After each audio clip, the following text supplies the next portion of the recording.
వసుదేవసుతం దేవం కంసచాణూరమర్దనం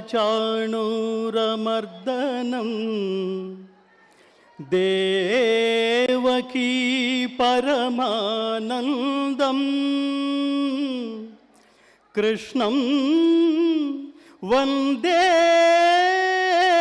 జగద్గురుం వందే నవఘనశ్యామం పీతకౌశేయవాససం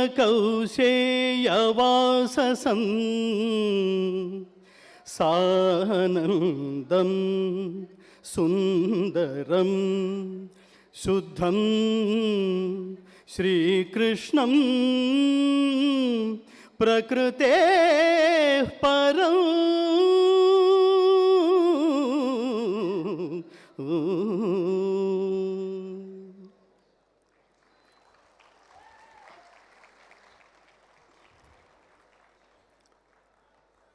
భీమ్లా నాయక్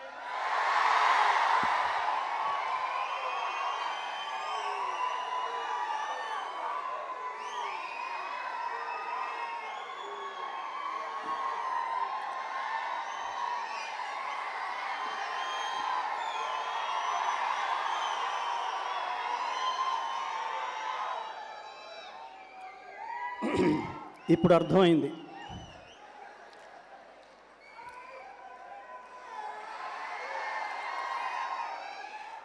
భగవద్గీత శ్లోకం పాడితే ఎవడు చప్పట్లు కొట్టడు.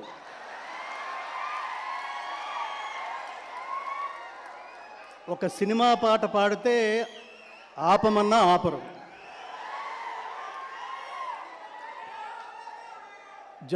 ఇక్కడ జాగ్రత్తగా వినండి మిత్రులారా. సినిమా పాట అంటే క్రేజ్, భగవద్గీత అంటే రెస్పెక్ట్. క్రేజ్ మనం ఉండగానే పోతుంది, రెస్పెక్ట్ మనం పోయిన తర్వాత కూడా ఉంటుంది. జీవితంలో నేర్చుకోవాల్సిన మొదటి పాఠం ఇది.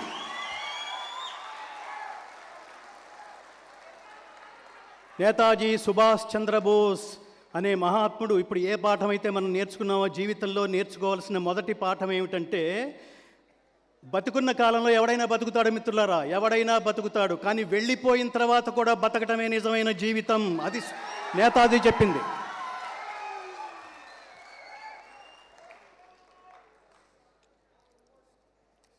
ఇవాళ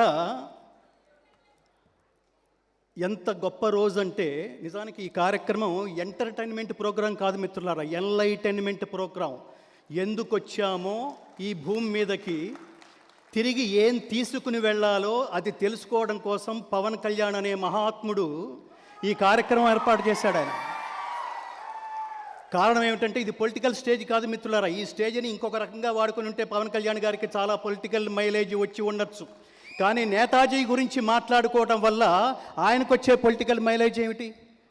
దీని ఆంతర్యం ఏమై ఉంటుంది? ఏమిటా క్యారెక్టర్ ఏమిటి? దాని గురించి ఆయన గురించి ఏం ఆలోచించాలి? నేతాజీ గురించి ఏం ఆలోచించాలి? ఇక్కడ కూర్చున్న కళ్యాణ్జీ గురించి ఏం ఆలోచించాలి? నేను ఒక చిన్న 4 ముక్కల్లో ఒక స్టోరీ చెప్తాను మిత్రులారా. నేను జర్నలిస్ట్గా ఈనాడులో పని చేస్తున్న రోజుల్లో ఒక పెద్ద ఆయన్ని ఇంటర్వ్యూ చేయడానికి వెళ్ళాను. ఆ ఇంటర్వ్యూ చేస్తున్నప్పుడు ఆయన కళ్ళల్లో నీళ్లు తిరుగుతున్నాయి ఒక విషయం చెప్పే ముందు. ఎందుకు మహానుభావ, ఎందుకు అట్లా కళ్ళు చెమరుస్తున్నాయి అన్న. రాత్రి ఒక ఇన్సిడెంట్ జరిగింది గంగాధర శాస్త్రి గారు అన్నాడు ఆయన. ఏంటది అని అడిగాను. ఆయన ఏమన్నాడంటే, ఆయన కొడుకు ఒక హీరో. మా వాడు రోజు రాత్రి షూటింగ్ చేసి 2ంటికి 3ంటికి వస్తున్నాడు. ఏమైపోతుంది ఇతని ఆరోగ్యం? ఎందుకు ఈ సినిమాలు ఇతనికి? నా దగ్గర డబ్బు ఉంది కదా, మా ఇంట్లో మా కుటుంబం అంతా డబ్బు ఉంది కదా, ఎందుకు మళ్ళీ ఇతను సినిమాలు చేసి వస్తున్నాడు? రాత్రి 10ంటికో 11ంటికో నిజంగా డేట్ మారకుండానే పడుకోవాలి కదా 12 లోపల. ఇతను ఏంటి 2 గంటలకి 3 గంటలకి ఇంటికి వస్తున్నాడు ఏమిటి అని అనిపించి ఒకరోజు తట్టుకోలేక వాడిని పిలిచి, ఎందుకురా ఈ సినిమాలు మనకి, ఈ ఆరోగ్యం పోగొట్టుకుని నీకు అవసరమా నాయనా అని అడిగానండి అన్నాడు. దానికి ఆ కొడుకు సమాధానం చెప్పాట, నాన్న, ప్రాణాలు సైతం లెక్క చేయకుండా భారత జాతి మొత్తం 100 కోట్ల జనాభా సుఖంగా నిద్రపోవాలంటే మేము ఈ సరిహద్దుల్లో కాపలా కాయాలి అని ప్రాణాల్ని పణంగా పెట్టే సైనికుల కంటే నేను పడే కష్టం ఒక లెక్క నాన్న అన్నట్టవాడు. అలా అడిగిన తండ్రి పేరు వెంకట్రావు గారు, ఆ సమాధానం చెప్పిన కొడుకు పేరు పవన్ కళ్యాణ్.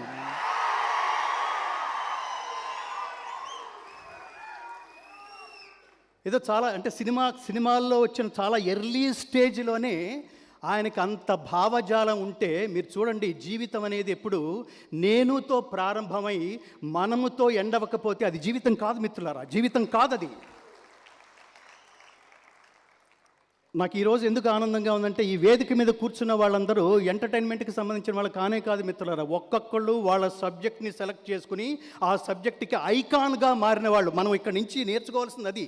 నేను చాలా కార్యక్రమాలు చూస్తుంటాను, సరదాగా 2 గంటలు గడిపేసి, ఒక సినిమాలో 2 గంటలు గడిపేసి కాసేపు మాట్లాడుకుని జోకులు వేసుకుని ఇంటికి వెళ్ళిపోతే అదేం జీవితం రా. 3 గంటలు స్పెండ్ చేస్తున్నామంటే మీరు బాగా గుర్తుపెట్టుకోండి, మనం ఈ లోకంలోకి సరదాగా వచ్చిపోవడం కోసం రాలేదు, తిరిగి ఏదో ఒకటి ఇచ్చిపోవడం కోసం వచ్చాం. ఇక్కడి నుంచి వెళ్ళేటప్పుడు కూడా ఏ లక్ష్యంతో పవన్ కళ్యాణ్ గారు ఈ కార్యక్రమాన్ని ఏర్పాటు చేశారో ఆ లక్ష్యం కొంతైనా నింపుకుని దాని గురించి చర్చించుకుంటూ ఇంటికి వెళ్ళకపోతే అసలు మనం అందరం కలిసి పవన్ కళ్యాణ్ గారి టైం అంతా డబ్బంతా కిల్ చేసినట్టు కదది. జాగ్రత్తగా ఆలోచించండి. Pawan Kalyan learning centre for human excellence అనే సామాజిక సేవా సంస్థ ద్వారా నేతాజీ సుభాష్ చంద్రబోస్ అనే మహాత్ముడు వెళ్ళిపోయిన తర్వాత కూడా నిజమైన కీర్తిశేషుడుగా, చాలామంది చూడండి ఎవడన్నా చచ్చిపోతే వాడి ముందు స్వర్గీయ ఏదో వీడెళ్ళి చూసి వచ్చినట్టు, చచ్చిపోయిన వాడి పేరు ముందు కీర్తిశేషుడు, వీడేదో నిజంగా చూసి వచ్చినట్టు. ఏంటది? ఎవరికి కీర్తిశేషుడు అని పెట్టాలంటే నిజమైన కీర్తిని శేషంగా మిగిల్చుకుని వెళ్ళిపోయిన వాడిని మాత్రమే కీర్తిశేషుడు అని పిలవాలి మిత్రులారా. ఎవడ ఫోటోకి ముందు వాడపడితే ఫోటోకి అలా పెట్టకండి. జీవితం అంటే చాలా valuable. Every next minute of your life is a bonus given by the God. తర్వాత ఎన్ని కరోనాలు దాటుకుంటే బతుకుంటాం మిత్రులారా, రేపు బతుకుంటామని గ్యారంటీ లేని ఈ ప్రపంచంలో, గ్యారంటీ లేని జీవితంలో ఉన్న కాలంలో ఎంతో కొంత చేసి వెళ్ళాలని కదా. ఈ పుస్తకం రాసింది ఎవరో తెలుసా? నేతాజీ అనే పుస్తకం జస్ట్ ఎంవీఆర్ శాస్త్రి గారు కాదండి, జర్నలిజంలో ది బెస్ట్ ఎంవీఆర్ శాస్త్రి గారు. ఐకాన్ అంటే అర్థం ఏమిటి తెలుసా? ఐకాన్ అంటే అర్థం మీరు ఏ మార్గాన్నైతే ఎంచుకున్నారో మనం తర్వాత తరాల వాళ్ళు కూడా ఇదే మార్గంలో వెళ్ళాలరా అనిపించేంత ఐకాన్గా మారకపోతే అసలు ఆ మార్గంలోకి రాకండి. ఇదే చెప్పేది ఈ పుస్తకం. ఎన్ని గజాలు రాశావన్నది ఇంపార్టెంట్ కాదు, జాగ్రత్తగా వినండి. ఎన్ని గజాలు రాశావన్నది ముఖ్యం కాదు, ఎన్ని నిజాలు రాశావన్నది ముఖ్యం అంటాడు ఎంవీఆర్ శాస్త్రి గారు. అది జర్నలిజం. నాకెంత శాలరీ వచ్చింది ఇది కాదది. మన వెనకాల డబ్బు నడుచుకుంటూ రావాలి. కానీ ఇవాళ ప్రపంచం అంతా ఎలా ఉందంటే, ఉదయం 7 గంటలకు లేస్తే రాత్రి 10-11 గంటలకి ఇంటికి వచ్చే లోపల జేబు దడుకుని ఇవాళ నాకేమిటి ఎంత సంపాదించాను, ఏమిట్రా నాన్ సెన్స్ ఇది. నాకేమిటి అనుకునేవాడు నాయకుడు కాలేడు. అతని దగ్గరకు వచ్చిన ప్రతివాడికి నీకేమిటని అడిగేవాడే నాయకుడు కాగలడు. ఆయనే పవన్ కళ్యాణ్.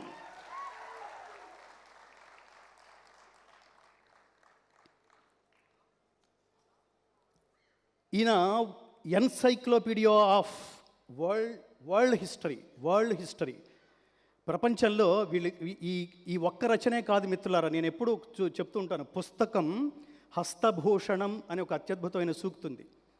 దానితో పాటు ఇంకొక సూక్తి కూడా ఉంది, జాగ్రత్తగా వినండి. అదేంటంటే, పుస్తకాలు అలంకరణ కోసం రాయబడలేదు, కానీ అలంకరించుకోవడానికి పుస్తకం కంటే అత్యద్భుతమైన భూషణం ఇంకొకటి లేదు. తెలుగులో ఇవాళ నిజంగా దురదృష్టం ఏమిటంటే, ఇదంతా కొనుక్కుని చదవండి. నిజానికి శాస్త్రి గారి పుస్తకం రాస్తూ అనేక చోట్ల అసలు దీన్ని వర్ణించటమో, దీన్ని వివరించటమో, దీన్ని నేరేట్ చేయటమో మిమ్మల్ని స్ఫూర్తిదాయకంగా కొన్ని వందల గంటలు కూర్చుంటే తప్ప సాధ్యం కాదు మిత్రులారా. దీన్ని రివ్యూ అని పెట్టారు, సమీక్ష అని పెట్టారు. కానీ ఒక మహాత్ముడి జీవితాన్ని సమీక్షించడానికి మన కోసమే బతుకుతున్న స్వార్థపరులకి సాధ్యమా మిత్రులారా? ఒక జీవితకాలం అంతా అయిపోయిన తర్వాత నేను ఎంత సంపాదించానని చూసుకోలేదు. ఆ జీవితమా సంపూర్ణమైన జీవితం ఏమిటంటే, మనం ఎక్కడి నుంచి అయితే ప్రారంభించామో వెళ్ళిపోయే లోపల మొత్తం పరమాత్మ ఇచ్చిన శక్తులన్నీ జనాల కోసం ఎవడైతే ఖర్చు పెట్టి వెళ్ళిపోయాడో వాడిది జీవితం అంటే. వీళ్ళందరి గురించి చెప్పుకునేది అందుకనే. మన బిడ్డలందరినీ అలా తయారు చేయాలి. దురదృష్టవశాత్తు ఇవాళ అసలు మనం ఈ పుస్తకం చదవమని అన్నాను, కానీ ఎంతమందికి తెలుగు అర్థం అవుతుందో అది వెనకాల చప్పట్లు కొట్టి ఏళ్ళేసి గొడవ చేసి పవన్ కళ్యాణ్ సైన్యంలో ఎంతమందికి తెలుగు వచ్చో అర్థం కాదు. పాపం వాళ్ళందరికీ అర్థమవుతుందని తెలుసు. ఈ చదవగలిగి ఇవాళ విద్యా విధానం అత్యంత దారుణంగా ఉంది మిత్రులారా. మాతృభాష, గాంధీ అంటాడు, అదే నెహ్రూ అంటాడు, మాతృభూమిని, మాతృభాషను, మాతృ సంస్కృతిని, మాతృదేశాన్ని పూజించేవాడే, ప్రేమించేవాడే, తిరిగి ఇచ్చేసేవాడే నిజమైన దేశభక్తుడు అని. ఆ దేశభక్తుల లిస్టులో మన బిడ్డలను కూడా జాయిన్ చేసుకోగలగాలి. నేను ఇన్ జనరల్గా చెప్తుంటాను, సినిమాల్లో హీరోలు ధర్మాన్ని యాక్ట్ చేస్తారంతే. యాక్ట్ చేసేవాడికి అంత పవర్ ఉంటే ఆ ధర్మాన్ని ఆచరించడానికి వెండి తెరని బద్దలు కొట్టుకుని బయటకు వచ్చే పవన్ కళ్యాణ్ లాంటి వాళ్ళకి ఇంకెంత శక్తి ఉండాలి మిత్రులారా. వీటన్నిటికీ ఇన్స్పిరేషన్ ఆయన ఎందుకు పెట్టాడో తెలుసా ఈ సభ? ఒక్కసారి మీ అందరి సమక్షంలో చాలామంది మాట్లాడుతున్నప్పుడు, మళ్ళీ ఇంకొకసారి ఈ పుస్తకాన్ని చదువుతున్నప్పుడు తను వెళుతున్న ఒక ప్రతిరోజు ఇంట్లోంచి బయలుదేరడం అనేది యుద్ధమే మిత్రులారా, యుద్ధమే. ఆ యుద్ధం చేయడానికి కావలసినంత గొప్ప టానిక్ ఇలాంటి వేదికల నుంచి దొరుకుతుంది మిత్రులారా. ఆయన ఏం తెలివి తక్కువవాడు కాదు, అందుకని ఈ కార్యక్రమం ఏర్పాటు చేశాడు ఆయన. మనుధర్మశాస్త్రం మొదలుపెట్టి వీలైనప్పుడల్లా సనాతన ధర్మంపై విరుచుకుపడే, అసలు ధర్మం అంటే ఏమిటో తెలియదు చాలామందికి. ధర్మం అంటే ధ్రియతే అనేన ఇతి ధర్మ. ధర్మం అంటే సర్వజనామోదయోగ్యమైన ఏ కర్మను ఆచరిస్తే అందరికీ సుఖం కలుగుతుందో అట్టి పని పేరు, అట్టి మార్గం పేరు ధర్మం అని అర్థం. ప్రపంచంలో చాలా మనం మాట్లాడుకుంటున్నవన్నీ మతాలే. మతం అంటే అర్థం ఏమిటంటే ఒక వర్గానికి చెందింది మాత్రమే. ధర్మం అంటే సార్వజనీనమైనది. భగవద్గీత మీరు ఏ శ్లోకమైనా తీసుకోండి, అది ప్రపంచంలో ఉన్న మానవులందరినీ ఉద్దేశించి చెప్పినట్టుంటుంది. యద్యదాచరతి శ్రేష్ఠః తత్తదేవేతరో జనః సయత్ ప్రమాణం కురుతే లోకస్తదను వర్తతే.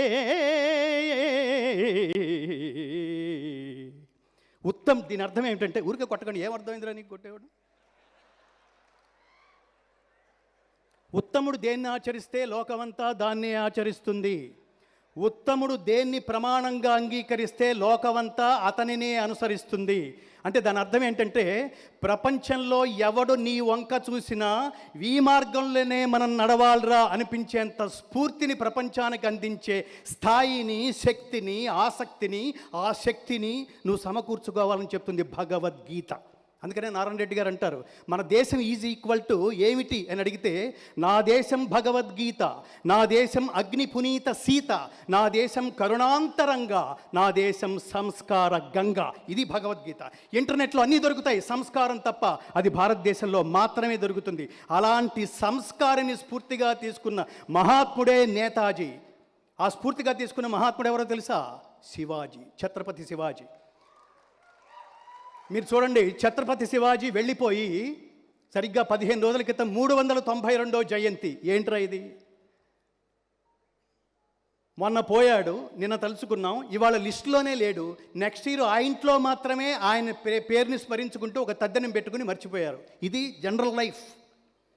కానీ 392వ జయంతి నిజంగా మనకి అవసరం లేకపోతే మన పక్కింటి వాడి పేరే తెలుసుకోవడానికి ప్రయత్నించమే. అలాంటిది వెళ్ళిపోయిన వాడితో మనకేమిట్రా, అల్లూరు సీతారామరాజుతో మనకేమిట్రా, నేతాజీ సుభాష్ చంద్రబోస్తో మనకేమిట్రా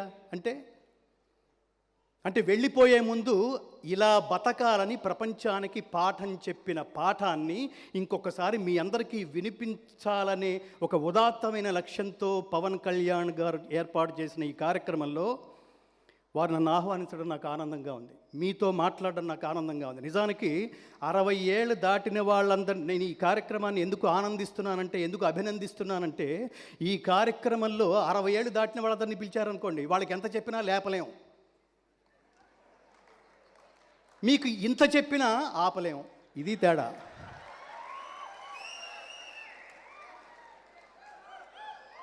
సో మనుధర్మశాస్త్రం మొదలుకొని వీలైనప్పుడల్లా సనాతన ధర్మం పైన ఎవడు పడితే ఈ దేశం పైన గుర్తుపెట్టుకోండి, ఈ దేశం మీ అమ్మనంటే ఊరుకుంటావా? మీ నాన్ననంటే ఊరుకుంటారా? మీ ప్రాపర్టీస్ మీద చేయేస్తే ఊరుకుంటారా? మీ స్నేహితుల మీద చేయేస్తే ఊరుకుంటారా? ఏమి మీ ధర్మం మీద మాట్లాడితే మీరు ఎవరు మాట్లాడరే? విగ్రహాలు పలకొడుతుంటే ఎవరు మాట్లాడరే? ఏమి దేశం ఇది? ఈ దేశం గురించి ఇంకోటి ఎవడో మాట్లాడుతుంటే మాట్లాడరే? అంటే నాది అనుకోవటం లేదన్నమాట.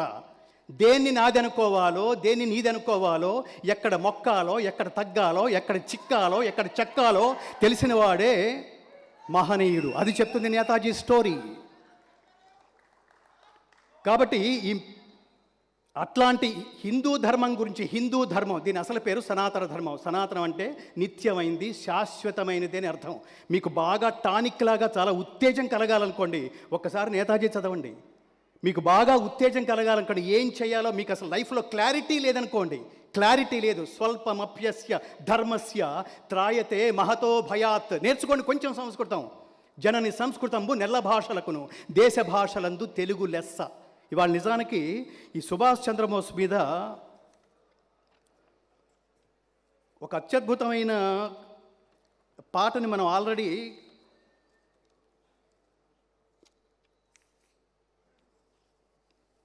పుణ్యభూమి నా దేశం పాటలో మనం వినేసి ఉంటాం. తల్లులు బిడ్డల్ని చిన్నతనం నుంచి ఏమి చెప్పి, ఏమి తినిపించి, ఏమి చెప్పి పెంచారో బిడ్డ కూడా అలాగే పెరుగుతాడు మిత్రులారా. అసలు ముందు తల్లులకు చేరాల్సిన విషయం. ఈ సభా కార్యక్రమం పెట్టి నేతాజీ పుస్తకం చదువుకోమంటే చదివేసుకుంటారా మీరు? పవన్ కళ్యాణ్ గారు ఇస్తే చదివేసుకుంటారా? కాసేపు అల్లరి చేసేసి వెళ్ళిపోదాం అనుకుంటున్నారా? ఇది చదువుదాం అనుకుంటున్నారా? ఆయన చదువుతుంటే ఫాలో అవ్వండి.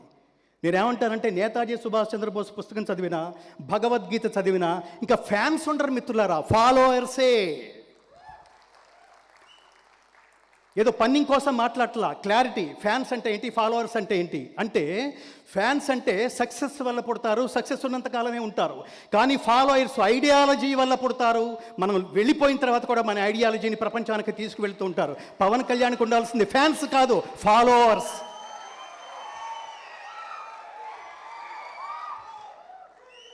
ఒకప్పుడు ఒక పెద్ద ఆయనకి చాలామంది ఫ్యాన్స్ ఉండేవాళ్ళు. ఆయన ఇప్పుడు ఒక పెద్ద హీరోకి ఆయన ఇప్పుడు వయోవృద్ధుడు అయిపోయాడు. ఆయన కొడుకు సూపర్ స్టార్ అయ్యాడు. ఇప్పుడు ఆ ఫ్యాన్స్ అందరూ ఇంకొకరికి షిఫ్ట్ అవుతారు. చూడండి, ఫ్యాన్స్లు షిఫ్ట్ అవుతారు కానీ ఫాలోవర్స్ షిఫ్ట్ అవ్వరు. నేతాజీ ఫ్యాన్స్, నేతాజీ ఫాలోవర్స్ అలా వెళ్తూనే ఉంటారు. ఏమి లక్ష్యం ఉండటం వల్ల ఆ లక్ష్యాన్ని సాధించుకునే నేర్పరితనం, దానికి కావాల్సిన బోల్డంత ఓర్పు.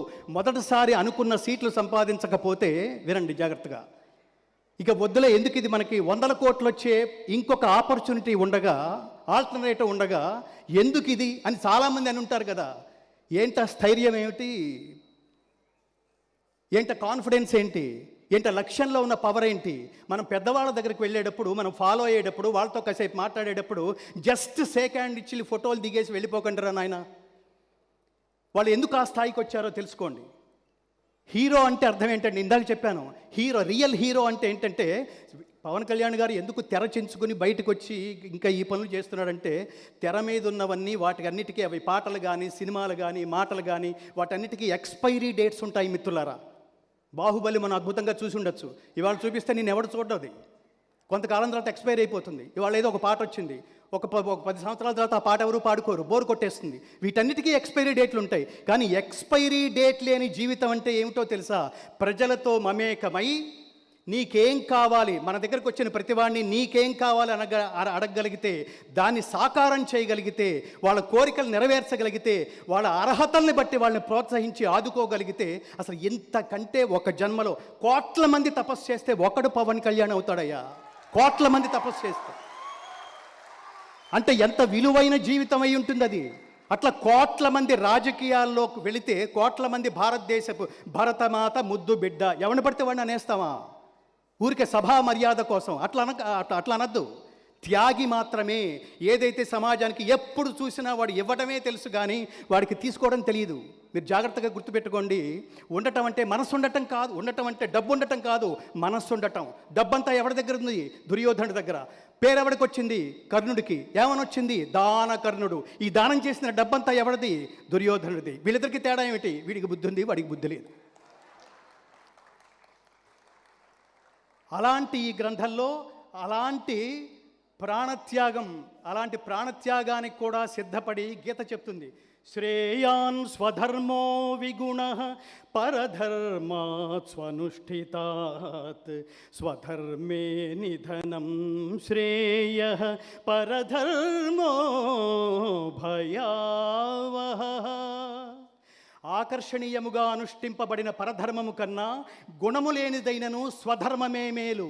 అట్టి స్వధర్మాచరణమున మరణము సంభవించినను మేలే. పరధర్మము భయంకరమైనది. తెల్లతోలు యాటిట్యూడ్ ఒకటి ఉంది చూడండి. దాని బారిన పడిన వాళ్ళల్లో వాళ్ళ చరిత్రలు చాలా యూట్యూబ్లోనూ చాలా ధైర్యంగా, ఇంకా మోడీ గారి ప్రభుత్వం వచ్చిన తర్వాత చాలా విషయాలు ధైర్యంగా మాట్లాడుకునే స్వేచ్ఛ వచ్చింది మిత్రులారా.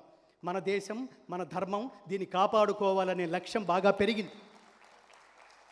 ఆ దీంట్లో అప్పటి కాంగ్రెస్ పాలనలో ఉన్న వాళ్ళ కారణంగా నేతాజీ అనే మహాత్ముడిని పేరంతా, క్రెడిట్ అంతా ఇతనికి వెళ్ళిపోతుందనే భయంతో ఇతని పేరు ముందుకు తీసుకురాలేదు మిత్రులారా. ఇతని గురించి పుస్తకం అంతా సమగ్రంగా రాసిన తర్వాత ఎంవీఆర్ శాస్త్రి గారిని, మాకెందుకండి ఇన్ని పేజీల గ్రంథం, దీన్నంతా ఒక్కసారి మీరు దాన్ని ఏమంటాం జల్లెడ పట్టి ఒక 4 వాక్యాల్లో చెప్పండి, వాట్ ఈజ్ నేతాజీ అని అంటే అది శాస్త్రి గారు రాశాడు. మీరు ఈ పుస్తకం చివరిలో ఉంటుంది చూడండి, పుస్తకం వెనక అట్ట మీద ఉంటుంది చూడండి. దేశాన్ని చెరబట్టిన తెల్ల దొరతనాన్ని తరిమి స్వాతంత్రం సాధించిన నేషనల్ హీరో, సాటిలేని సేనాపతి, సాహస వీరుడు, ప్రపంచ స్థాయి విప్లవ నాయకుడు, all time great one and only Subhash Chandrabose సంగ్రామ చరిత్ర ఈజ్ దిస్ బుక్.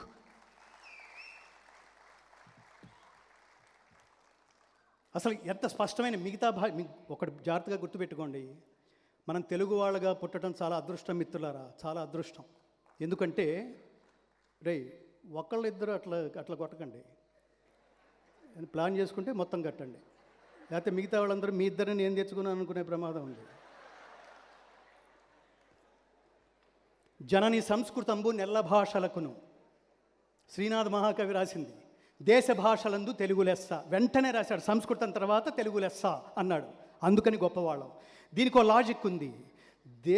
సంస్కృతం అంటే దేవనాగర భాష అని అర్థం. సంస్కృతానికి మరొక వ్యుత్పత్తి అర్థం ఉంది. అదేంటంటే మన బిడ్డలకి సంస్కృతం కనీసం ఒక్క శ్లోకం అన్న ఎందుకు నేర్పించాలంటే, ఎట్టి భాషను అలవరుచుకోవడం వల్ల నీకు సంస్కారం ఏర్పడుతుందో అట్టి భాష పేరు సంస్కృతము. ఆ దేశంలో పుట్టాము, దేవనాగర భాష, మనం ఎంత గర్వపడాలి. దాన్ని, అలాంటి సంస్కృతంలో ఉన్న 56 అక్షరాల్ని అంతే స్వచ్ఛంగా, అంతే స్పష్టంగా, అంతే ఆత్మశుద్ధంగా పలకగలిగేవాడు ఈ దేశం మొత్తం మీద ఒక్క తెలుగు భాషీయుడు మాత్రమే. అందుకని తెలుగులో రాసిన ఈ పుస్తకాన్ని చదవండి. ప్రపంచంలో ఉన్న మాధుర్యాలన్నీ ఒక చోట కలబోస్తే అది తెలుగు భాష అయింది అంటాడు డాక్టర్ ముదిగొండ వీరభద్రమూర్తి. ఏమిటా మాధుర్యాలటంటే, మంచి గుమ్మడి కన్నా, దంచిన ఎర్రని క్రొవడ్ల బియ్యపు కూడు కన్నా, మేల్ జహంగీరు మామిడి పండు కన్నా, సుంకారిన లేసజ్జ కంకి కన్నా, కమియ పండిన ద్రాక్ష కన్నా, చక్కెర తగబోసి వండిన పాల బువ్వ కన్నా, రసదాడి కన్నా, పనస తొన కన్నా, ఖజూరము కన్నను జున్ను కన్నా, అలతి పెరతేనియల కన్నా, ఆమని తరి కొసరి కూసెడు కోయిల కూత కన్నా, ముద్దులొలికిడి జవరాలి మోవి కన్నా తీయనైనదెయ్యది అదే మన తెలుగు భాష.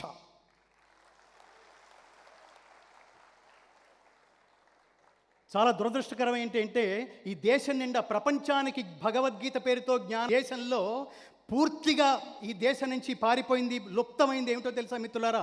డిసిప్లిన్, స్వార్థం. స్వాతంత్రానికి ముందు వరకు ప్రతి వాళ్ళు మనం మనం మనం అని మాట్లాడేవాళ్ళు, మన దేశం మన స్వాతంత్రం అని. ఎప్పుడైతే స్వాతంత్రం వచ్చిందో ఈ దేశంలో ఉన్న ప్రతి ఒక్కడు నేను నేను మనం తీసేశారు. దానికి రీజనే మీరు చూడండి, 75 సంవత్సరాలుగా భారతీయ చరిత్రని అనేక ప్రభుత్వాలు, చరిత్రకారులు మొత్తం సమాధి చేస్తే అది తవ్వి తీసి నిజాల్ని వెలుగులోకి తీసుకొచ్చిన ప్రయత్నమే ఈ నేతాజీ పుస్తకం. దయచేసి ప్రతి ఒక్కళ్ళు, నేను ఇందాక ఈ వస్తున్నప్పుడే అడిగాను, ఇక్కడ ఏమన్నా కౌంటర్ పెట్టారా, ఈ పుస్తకాలు ఏమన్నా మీరు అందించడానికో పంచడానికో? దయచేసి చదవండి, దయచేసి చదవండి. ఈ చదవడం ద్వారా మీరు చూడండి, ఉదయం లేచిన దగ్గర నుంచి రాత్రి ఇంటికి వచ్చేంత వరకు టార్గెట్ టెన్షన్తో ఇవాళ 20-30 ఏళ్ళకి వాళ్ళకు కూడా లేని రోగం అంటూ లేదు మిత్రులారా. చిన్నప్పుడే బీపీలు, షుగర్లు, ఇన్ని గుప్పిడి మాత్రలు వేసుకుంటే తప్ప మనం బతకని పరిస్థితుల్లో ఉంటే, అసలు కర్మయోగం అంటే ఏమిటో తెలుసుకుంటే ఈ రోగాలే మన దగ్గరికి రావు కదా. పని చేస్తాడు, ఫలితం నాది కాదంటాడు నేతాజీ. అందుకని ఏం రోగం లేదు ఆయనకి. పని మాత్రమే నా చేతుల్లో ఉంది, దీని ఫలితం నా చేతుల్లో లేనప్పుడు అది నా అకౌంట్లో ఎలా వేసుకుంటాను? దీని అంతటిని ఇవాళ పవన్ కళ్యాణ్ గారు ఒక ఫంక్షన్ పెడితే అది సక్సెస్ అయిపోదు.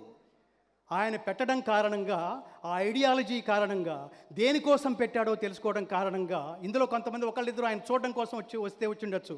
అత్యధిక శాతం జనాలందరూ ఏ ఐడియాలజీతో పెట్టారో అసలు ఈ సంగతి ఏంటో తెలుసుకోవాలరా. ఇందులో ఒక సినిమా పాట లేదు. పవన్ కళ్యాణ్ పుడుతూనే పవర్ స్టార్ అయిపోలేదయ్యో, తెగించి సత్తా చూపందే సడన్గా స్వర్గం రాదయ్యో. ఎంత గొప్ప పాటో అది. ఊరికే సరదాగా అనిపిస్తోంది మనకి. పుడుతూనే ఎవడు పవర్ స్టార్ అయిపోడు. దాని వెనకాల ఎంత కృషి ఉంటుందో, ఎంత తపస్సు ఉంటుందో, ఎంత ఐడియాలజీ ఉంటుందో, ఎన్ని నిద్రలేని రాత్రులు గడుపుతామో, ఎన్నిసార్లు అవకాశం పోయినప్పుడు బాధపడతామో, అవకాశం ఉన్నప్పుడు ఆనందిస్తామో, ఎన్ని సన్మానాలో, ఎన్ని సత్కారాలో, ఎన్ని చీత్కారాలో, ఎన్ని ఎన్ని ఎన్ని అత్యద్భుతమైన అనుభవాలో, ఇవన్నీ రంగరిస్తే ఉండే జీవితం ఉంటుందే, ఆ జీవితాన్ని ప్రతి ఒక్కళ్ళు ప్రోత్సహించి తీరాలి మిత్రులారా. ఐడియాలజీ. ఒకప్పుడు నాయకుడు కూడా తప్పుదావలో నడవచ్చు, రాంగ్ డెసిషన్స్ తీసుకోవచ్చు. దాన్ని కరెక్ట్ చేయగలిగే వాళ్ళే నిజమైన సైనికులు మిత్రులారా. దాన్ని కరెక్ట్ చేస్తేనే నిజమైన సైనికులు. కాబట్టి ఇంత ఇంత ఉన్నతమైన ఉత్కృష్టమైన అవకాశం, ఇంత మాట్లాడుకున్న తర్వాత నేతాజీ సుభాష్ చంద్రబోస్ గారి ఆవిడ్ని కని భారతదేశానికి పంచిపెట్టిన తల్లిని మనం గుర్తుపెట్టుకోవాలి. ఆ తల్లి పేరు ప్రభావతీ దేవి. ఆధ్యాత్మిక సంపన్నురాలు. అండర్లైన్. అంటే be spiritual from your childhood itself. Spirituality అంటే అర్థం ఏంటంటే, నేను ఎప్పుడు తమాషాగా చెప్తుంటాను, ఉదయం 8 గంటల లోపల స్పిరిచువాలిటీకి, రాత్రి 8 గంటలు దాటిన తర్వాత స్పిరిచువాలిటీకి చాలా తేడా ఉంది. ఇది ఆ స్పిరిచువల్ కాదు ఇది. అంటే ఎంత మనకి అంగబలం ఉన్నా, ఎంత అర్ధబలం ఉన్నా, దైవబలం మనకి లేకపోతే సంపూర్ణ విజయాలు సాధించలేము. అది భారతదేశం ప్రపంచానికి చెప్పింది. అలాంటి ఆధ్యాత్మిక సంపన్నురాలు పెంచిన కొడుకు ఎలా ఉంటాడండి? ఇదిగో ఇలా ఉంటాడు. కాబట్టి ప్రతి ఒక్కడు ఒక శివాజీని స్ఫూర్తిగా తీసుకుని, ప్రతి ఒక్కడు నేతాజీని స్ఫూర్తిగా తీసుకుని ఆ మార్గంలో మనం సంచరించడం ద్వారా give back to the society అంటాను చూడండి. గివ్ బ్యాక్ టు ది, ఎంతసేపు నేను కాదు. పరోపకారాయ ఫలంతి వృక్షాః, పరోపకారాయ వహంతి నద్యః, పరోపకారాయ చరంతి గావః, పరోపకారార్థమిదం శరీరం. చెట్లు మనకే పళ్ళిస్తున్నాయి, అవి తింటలా. గోవులు పాలిస్తున్నాయి మనకే, వాటి దూడల కోసం కాదు. నదులు ప్రవహిస్తున్నాయి వాటి కోసం కాదు, మన దాహార్తిని తీర్చడం కోసం. ఇన్ని మన కోసం ఇస్తుంటే మనం తిరిగి ఈ ప్రపంచానికి ఏమి ఇస్తున్నాం అని ప్రశ్నిస్తారు మహాత్ములు. ఇట్లాంటి వాళ్ళందరూ వాళ్ళ చర్యల ద్వారా. కాబట్టి నేను చివరిగా చెప్పదలుచుకుంది, ద్రోణాచార్యుడు లాంటి పూర్వకాలంలో మాలాంటి జర్నలిస్టులందరికీ ద్రోణాచార్యుడు లాంటి ఎంవిఆర్ శాస్త్రి గారు 10 కాలాల పాటు ప్రజల్ని, వాళ్ళ ఆలోచనల్ని, లేదా వాళ్ళకి ఏమైనా స్వార్థం ఉంటే అది తీసేసే గొప్ప ఐడియాలజీని క్రియేట్ చేసే గొప్ప రచనల్ని, ఇలాంటి రచనల్ని సాగించాలని మనస్ఫూర్తిగా కోరుకుంటూ, దయచేసి దీన్ని ఉండరా అయిపోయింది దాన్ని ప్రతి ఒక్కళ్ళు నెరవేర్చే మార్గంలో, ఉత్తమ సమాజ నిర్మాణాన్ని నిర్మించడంలో మీరందరూ భాగస్వాములు కావాలని మనస్ఫూర్తిగా కోరుకుంటూ,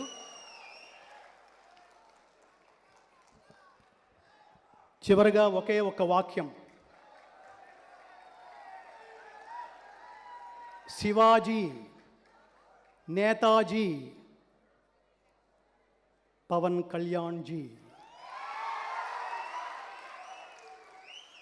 నేను నమ్మే సిద్ధాంతం ఏమిటంటే, పవన్ కళ్యాణ్ కదా పేరు, ఈ పవనం జన చైతన్యం కోసం, ఈ కళ్యాణ్ లోక కళ్యాణం కోసం. దీన్ని ఆ పరమాత్మ, నేను ఇంత మాట్లాడుతున్నాను కదా, మీరేంటండి ఈ దేశం గురించి చాలా మాట్లాడారు, మీరేం చేశారని అడగచ్చు. అది ఒక వాక్యంతో ముగిస్తాను. ఈ దేశంలో సంపూర్ణ భగవద్గీతలోని 700 శ్లోకాలను తాత్పర్య సహితంగా మీరు కళ్ళు మూసుకుని వింటుంటే, సాక్షాత్తు కురుక్షేత్రంలోనే కూర్చుని శ్రీకృష్ణార్జున సంవాదాన్ని ప్రత్యక్షంగా వింటున్న అనుభూతి కలిగించే సౌండ్ టెక్నాలజీలో రికార్డ్ చేయడం కోసమే నా జీవితాన్ని డెడికేట్ చేసి దీన్ని ప్రచారం చేస్తూ, స్వార్థం లేని ఉత్తమ సమాజ నిర్మాణం కోసం భగవద్గీత అనే గొప్ప పాఠం బాల్యదశ నుంచే విద్యార్థులకి తల్లిదండ్రులు నేర్పించగలిగితే ఐడియాలజీ వేరుగా ఉంటుందనే లక్ష్యంతో దాని యూనివర్సిటీస్కి, కాలేజెస్కి, స్కూల్స్కి, వెళ్ళి ప్రచారం చేసే ప్రచారకర్తగా నేను ఇది రికార్డ్ చేసి నేను మొట్టమొదట వినిపించింది డాక్టర్ ఏపీజే అబ్దుల్ కలాం. ఆయన విని, అబ్దుల్ కలాం జాగ్రత్తగా వినండి, ఆయన ఆ భగవద్గీత విని ఆయన ఏమన్నాడు తెలుసా? నాకు స్ఫూర్తినిచ్చిన మహోత్కృష్టమైన 3 గ్రంథాలలో మొదటిది భగవద్గీత బై అబ్దుల్ కలాం. కాబట్టి ఆ పరమాత్మ, శ్రీకృష్ణ పరమాత్మ పవన్ కళ్యాణ్ గారికి ఆయుష్, ఆరోగ్యం, సంపద, విజయం, ఐశ్వర్యం, స్థిరమైన స్థానం, మహోత్కృష్టమైన స్థానం, స్థిరమైన నీతి ఇవన్నీ ప్రసాదించాలని మనస్ఫూర్తిగా కోరుకుంటూ ఈ వేదిక మీద సంపూర్ణ భగవద్గీత పేటికని పవన్ కళ్యాణ్ గారికి అందిస్తూ శతమానం భవతి శతాయు పురుష శతేంద్రియ ఆయుష్యేవేంద్రియే ప్రతిష్టతి. జై శ్రీకృష్ణ. అందరూ ఒకసారి చెప్పండి, అందరూ ఒకసారి చెప్పండి.